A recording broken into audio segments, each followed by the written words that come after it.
જય માતાજી દોસ્તો, આજે 10-15 દિવસમાં અનુભવ એવા આવ્યા થયા ભાઈ કે ત્યાં હૈયું ભરાઈ જાય.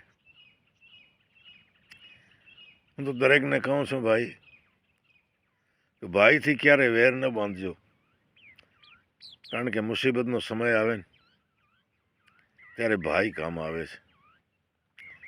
આજે 15 દિવસમાં પ્રત્યક્ષમાં દાખલા જોયા. એટલે તે કવિએ કહ્યું છે કે કડવા હોજો લીંબડા શીતળ જાકી છાય, બાંધવ હોય બોલડા તોય પોતાની બાય. એ મુસીબતના વખતમાં એ ખભો ભરાવે ભાઈ, એ ભાઈ ભરાવે, બીજાનું કોઈનું કામ નથી હો પહેલાં.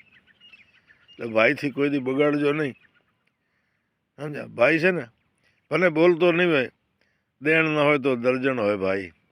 એના હૃદયમાં